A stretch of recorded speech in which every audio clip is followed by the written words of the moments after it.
Saudara-saudara kaum muslimin rahimakumullah. Banyak lagi tamsil-tamsil yang dicontohkan dalam puncak perjalanan Mi'raj yang seluruhnya merupakan peringatan bagi kita umat Rasulullah sallallahu alaihi wasallam. Nah, kemudian sekarang marilah kita bicarakan neraka itu satu demi satu.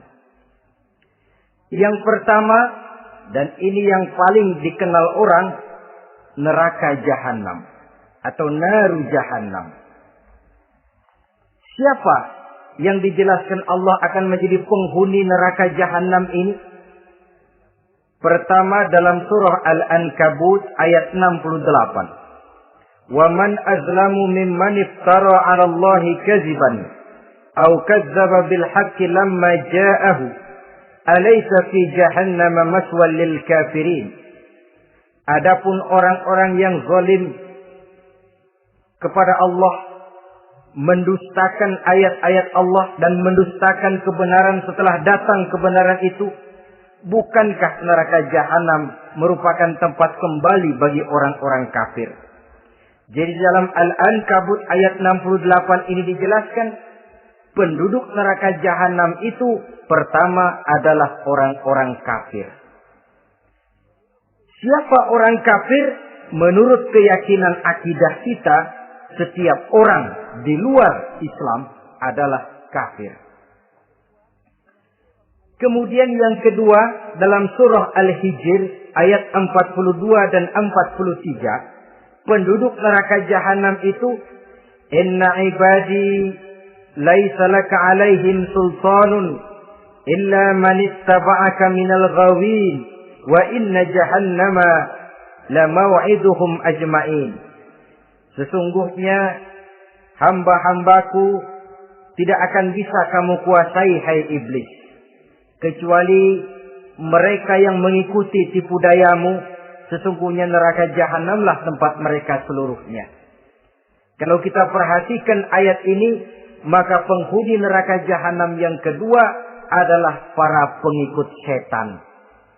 Para pengikut setan dengan seluruh ajaran-ajaran yang dilancarkan oleh setan.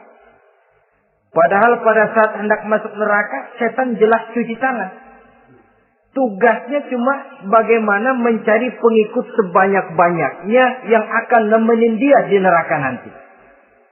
Tapi pada saat orang digiring ke dalam neraka, setan cuci tangan. Mungkin orang menuntut, setan, gue ngikutin lu, sekarang kenapa jadi kemari? Nah, gue bilang juga apa? Kata setan, gue bilang juga apa, lu kenapa ngikutin?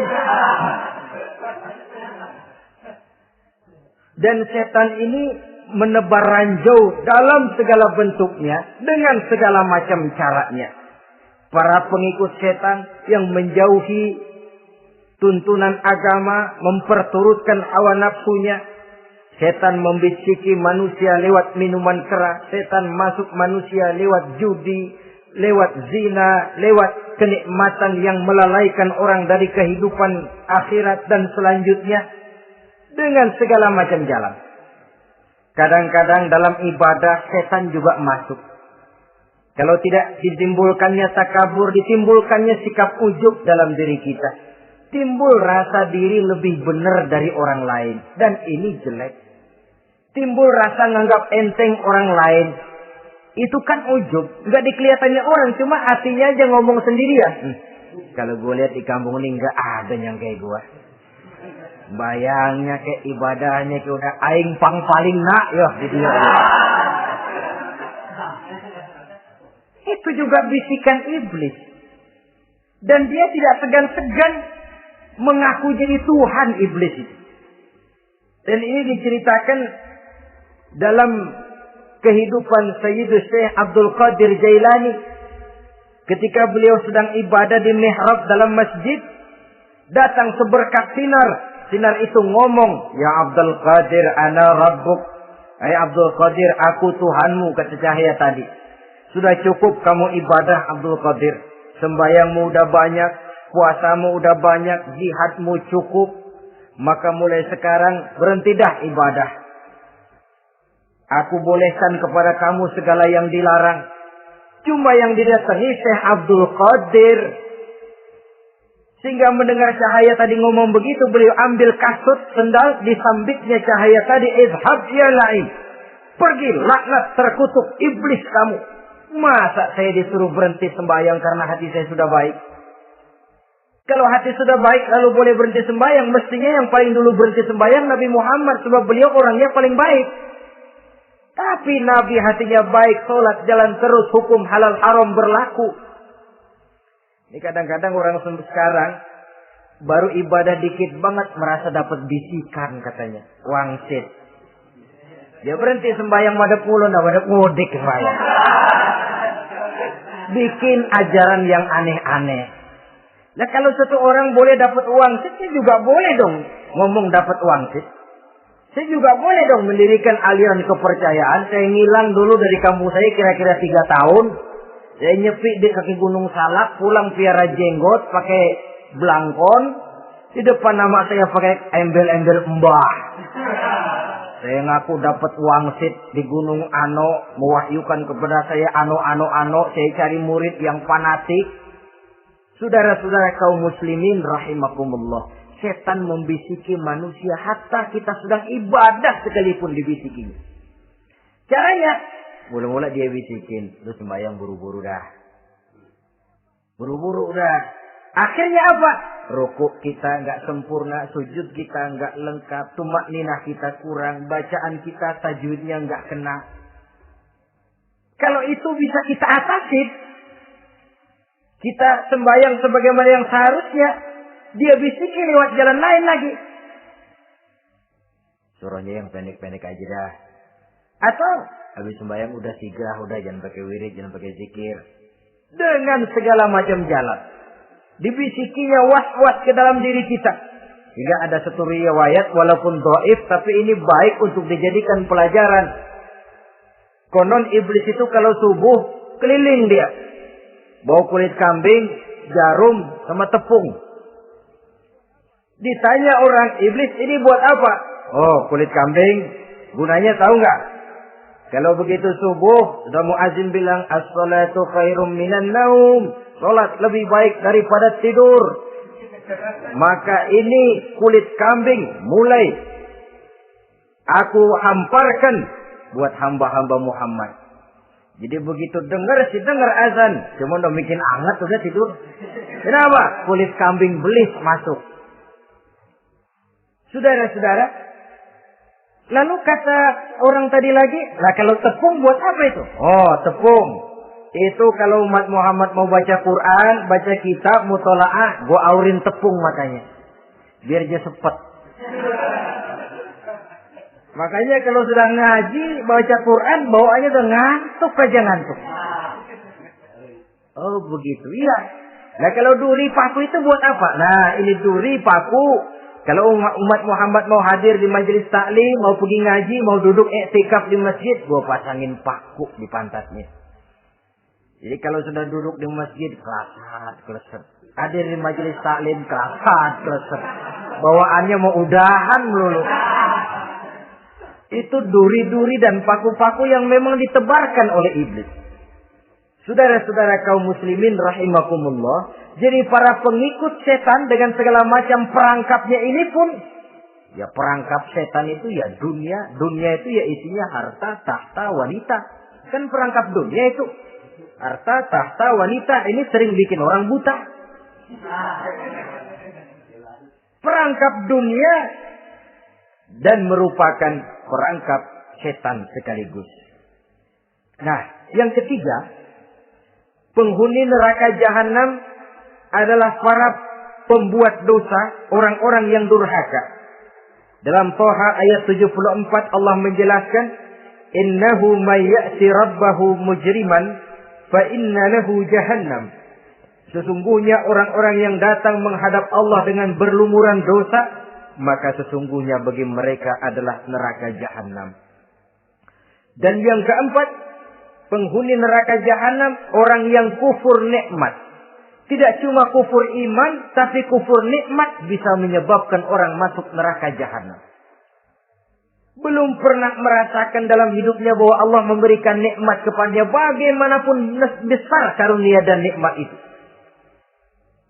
Dalam surah Ibrahim ayat 28-29 Allah menjelaskan, alam tara ilal ladzina baddalu ni'matallahi kufran wa ahallu qaumahum darul bawar jahannama yaslaunaha wa bi'sal qarar. Tidaklah engkau perhatikan, tidaklah kau lihat orang-orang yang mengganti, menukar nikmat Tuhannya dengan kekufuran. Diberikan nikmat berupa Islam, digantinya dengan kekufuran. Dia tidak tahan kesengsaraan dunia lalu memilih kesengsaraan akhirat. Padahal kesengsaraan akhirat lebih abadi dari kesengsaraan dunia. Ada orang yang gak tahan miskin dunia, lalu menjatuhkan pilihan lebih memilih miskin akhirat. Ya Allah, keliru besar. Karena gak tahan hidup miskin di dunia, ada yang nawarin ngasih supermi 3 bungkus, iman helap. Ada yang ngasih beras, pindah agama. Ada yang bawain pakaian bekas, tukar akidah, pindah iman. Innalillah. Ditukar kemiskinan dunia dengan kemiskinan akhirat. Padahal kemiskinan dunia berapa tahun? Setahun umur manusia. Sepanjang-panjang umur orang sekarang kan. 100 tahun udah jarang umur orang sekarang. 70 aja udah cakep tuh. Sebenarnya kalau 70 tuh ada jatah lebih tuh, 7 tahun. Toh kalau ikut Nabi 63 tahun kan, Nabi wafat. Kalau kita sudah umur 70 tuh ada jatah ekstra 7 tahun. Oh ya, dimanfaatkan baik-baik mestinya. Taruhlah kemiskinan dunia, bagaimanapun melaratnya dunia, bagaimanapun sengsaranya dunia, cuma sebatas umur kita. Tapi kalau nikmat Islam ini harus kita tukar dengan yang lain. Baddalu ni'matallahi kufran, menukar, mengganti nikmat yang diberikan Allah dengan kekufuran. Artinya kita menukar kemiskinan sementara dan kita memilih kesengsaraan dan kemiskinan abadi. Di akhirat kita miskin, di neraka kita miskin, miskin abadi. Di neraka kita sengsara, sengsara abadi. Saudara-saudara kaum muslimin rahimakumullah. Itu neraka jahanam.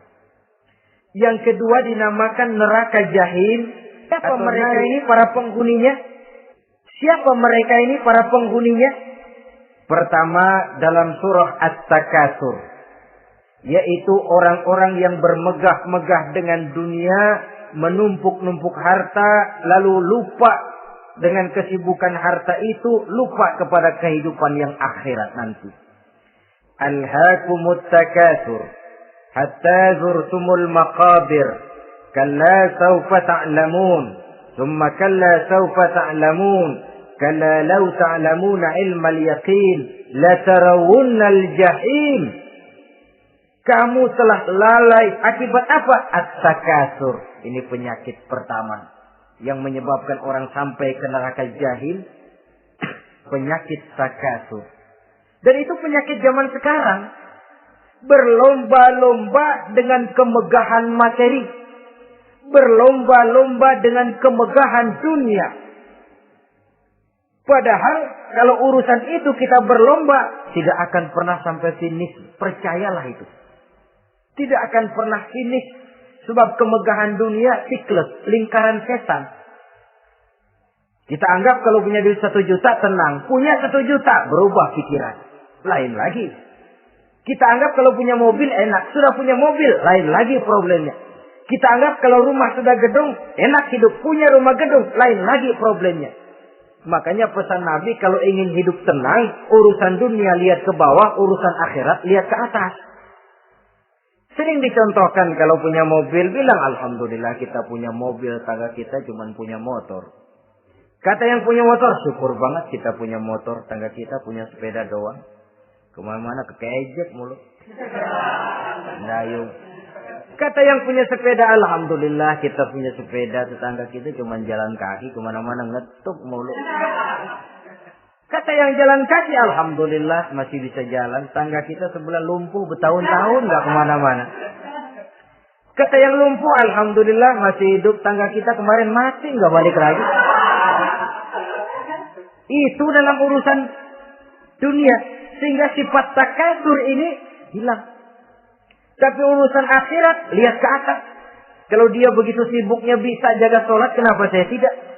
Kalau dia hidupnya sederhana, rajin sedekah, kenapa saya yang lebih kok enggak sanggup? Kalau dia bisa baca Quran, kenapa saya enggak? Lalu timbul gairah ingin mencontoh. Mencontoh orang dalam urusan ibadah menimbulkan ketenangan jiwa. Dan itu ada garis finishnya. Tapi kalau yang lumpuh lihat yang bisa jalan, lihat yang naik sepeda, yang sepeda naik punya lihat motor, sudah punya motor lihat mobil, lihat pesawat terbang, lihat kereta api. Kapanlah awaknya mau bersyukur? Yang ada kurang saja padahal nikmat itu tidak pernah berhenti. Bukan dilarang orang kaya. Tetapi perlombaan memperkaya diri itu yang dilarang. Karena kalau sudah perlombaan namanya jor-joran sifatnya. Prinsipnya tujuan menghalalkan cara ini yang dijaga oleh agama. Saudara-saudara, selain penyakit takasur yang menyebabkan orang sampai ke neraka jahim, juga perbuatan durjana. Dalam Al-Infitor ayat 13-14, innal abrara lafi na'im wa innal fujjara lafi jahim. Orang-orang yang berbakti, berbuat kebajikan, mereka akan mendapatkan neraka surga naim. Tetapi orang-orang yang fujar, durjana, kurang ajar, durhaka, lafi jahim, mereka akan mendapatkan neraka jahim. Lalu siapa lagi penghuni jahim itu? Orang-orang yang menentang dan menantang ayat-ayat Allah. Wallazina sa'au fi ayatina mu'ajizin ulaika ashabul jahim. Dan orang-orang yang berusaha menantang ayat-ayat Allah sehingga melemahkan orang-orang yang mau mengikuti rasul-rasul Allah. Menantang ayat Allah dan membuat lemah orang yang mengikuti rasul. Melemahkan semangat orang yang mau mengikuti khitah dan perjalanan Rasul. Kamu bangun masjid, iya. Berat, jangan. Jangan aja kapok. Majelis taklim, pahit. Ngaji, berat, melemahkan ini. Sudah dia rusak, merusak lagi. Kalau rusak kan cuma sendirian. Ini tidak, sudah rusak, merusak. Mu'ajizin, melemahkan orang-orang yang mau mengikuti ayat-ayat Allah. Dan itu tidak jarang zaman sekarang ini. Orang yang melemahkan semangat kita dalam berjuang menegakkan kebenaran. Kita yakin Islam agama yang benar, kita yakin Islam agama yang sempurna. Ada saja orang yang melemahkan semangat kita. Yang berteori bahwa ada ayat-ayat Quran yang tidak relevan lagi dengan situasi dan kondisi. Yang berteori bahwa Nabi Muhammad cuma sebagai manusia biasa yang tidak terlepas kemungkinan dari salah. Pendeknya melemahkan nilai-nilai semangat kita untuk memperjuangkan Islam ini. Ini pun termasuk mu'ajizin. Mereka akan menemukan nanti di akhirat kapling di dalam neraka yang dinamakan neraka jahim. Na'udzubillah summa na'udzubillah. Yang ketiga, saudara-saudara, di antara nama neraka itu adalah neraka hawiyah. Siapa penghuni neraka hawiyah ini? Dalam surah Al-Qari'ah ayat 8-11 dijelaskan secara simpel, wa amma man khaffat mawazinuhu fa ummuhu hawiyah. Adapun orang-orang yang ringan timbangan kebaikannya, maka tempatnya adalah neraka hawiyah.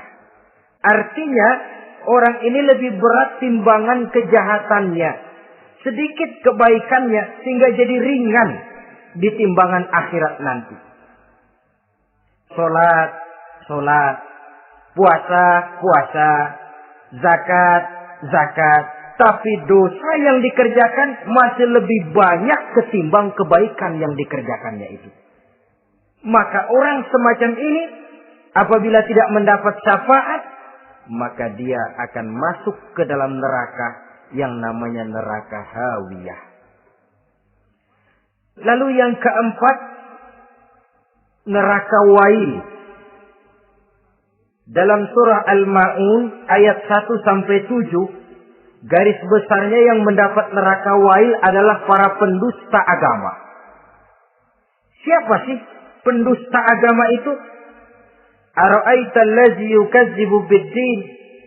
Tidakkah kamu lihat siapa orang-orang yang mendustakan agama? Mendustakan agama. Beragama tapi bohong. Salatnya bohong. Hajinya bohong. Puasanya bohong. Mendustakan agama. Siapa mereka? Fadzalikal ladzi yad'ul yatim.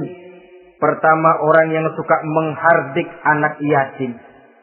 Anak yatim yang lemah, anak yatim yang tidak berdaya, yang hidup dipayungi kemiskinan dan kekurangan, bukan ditolongnya, malah dihardiknya. Jangan lupa, saudara yang sudah 2-3 kali pergi ke Makkah, saudara yang khusyuk dalam sujudnya, saudara yang mantap dalam puasanya, mungkin saja bisa terhalang masuk ke dalam surga. Karena di samping rumah saudara ada anak yatim merintih menahan lapar dan haus. Saudara tahu, saudara mampu, tapi saudara diam saja tidak mau mengulurkan tangan. Mungkin itu yang akan mengganjal saudara untuk masuk ke dalam surga. Wala yahuddu ala ta'amil miskin. Mereka membiarkan fakir miskin, tidak memberikan makan. Kemudian fawailul lil musallin. Mereka juga melalaikan salat. Allazina hum an salatihim sahun. Allazina hum yura'un. Mereka juga riak di dalam amalnya. Saudara hadirin kaum muslimin rahimakumullah. Melalaikan salat, kemudian riak dengan amalnya, termasuk amalan salatnya. Kalau jadi imam, bahasanya dibuat sepasih-pasihnya, surahnya yang panjang-panjang, paling pendek sabbihis sama wadduha. Tapi kalau sholat sendirian cukup qul huwallahu ahad sama inna a'tainakal kautsar. Hilang lagi nilai keikhlasannya. Dan terakhir, mereka enggan untuk membayar zakat. Yang memenuhi ciri-ciri inilah yang dikatakan sebagai pendusta agama. Menghardik yatim, membiarkan fakir miskin, melalaikan sholat, ria, dan enggan membayar zakat. Mereka divonis mendapat neraka wail. Seperti dalam surah Al-Ma'un ayat 1 sampai dengan 7. Saudara-saudara kaum muslimin rahimakumullah. Yang kelima, neraka sa'ir. Neraka sa'ir ini pertama buat mereka yang memakan harta yatim. Kalau tadi tidak mau membantu, ini malah membantu tapi tujuannya malah ngobyekin anak yatim. Mereka yang memakan harta yatim dalam An-Nisa ayat 10. Innal ladzina ya'kuluna amwalal yatama zulman innama ya'kuluna fi butunihim nara wa sayaslawna sa'ira. Sesungguhnya orang-orang yang memakan harta anak-anak yatim dengan zalim, mereka sebenarnya telah memakan neraka, memasukkan api neraka ke dalam perutnya. Mereka akan dilontarkan ke neraka sa'ir.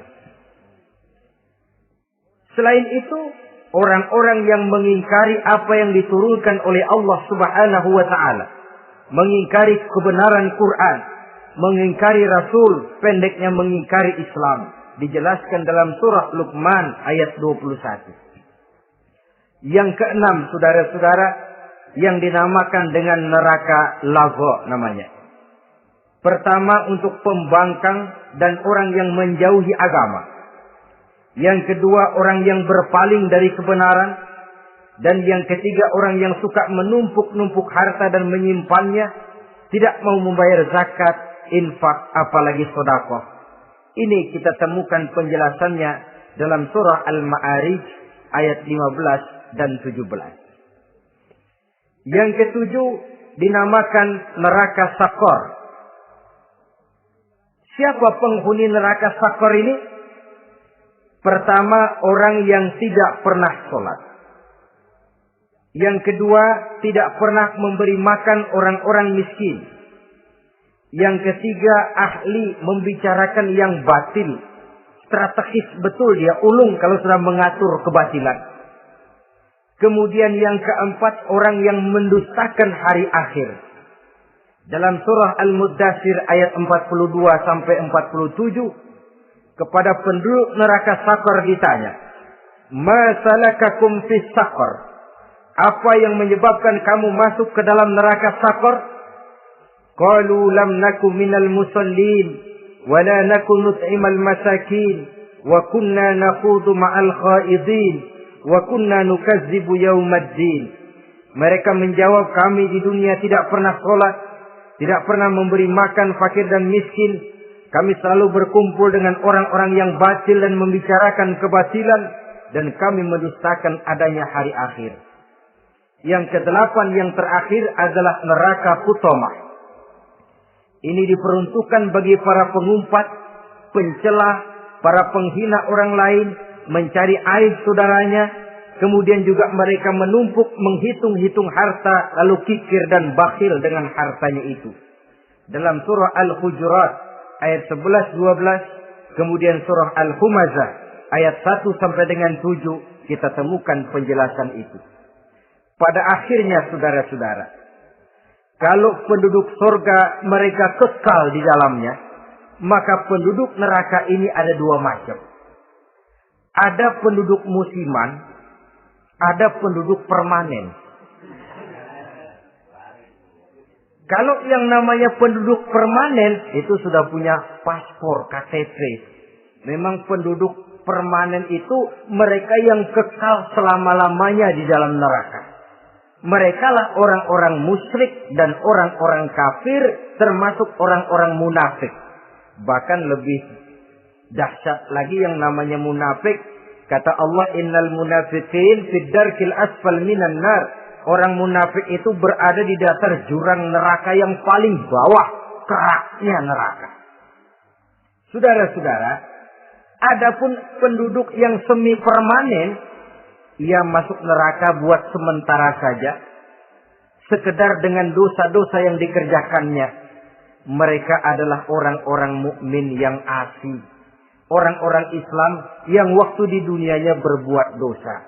Mereka masuk ke dalam neraka, menerima azab sesuai dengan dosa yang dikerjakannya. Setelah itu mereka akan diangkat dari surga untuk ditempatkan di dalam. Mereka akan diangkat dari neraka untuk ditempatkan di dalam surganya Allah Subhanahu wa ta'ala. Seperti banyak dijelaskan dalam hadis-hadis sahih yang diriwayatkan oleh Imam Bukhari dan Muslim. Nah, inilah sekelumit tentang neraka dan calon-calon penghuninya. Mudah-mudahan Allah jauhkan kita. Allah jauhkan anak cucu kita. Allah jauhkan seluruh keluarga kita dari neraka dan dari azab neraka. Terima kasih dan mohon maaf.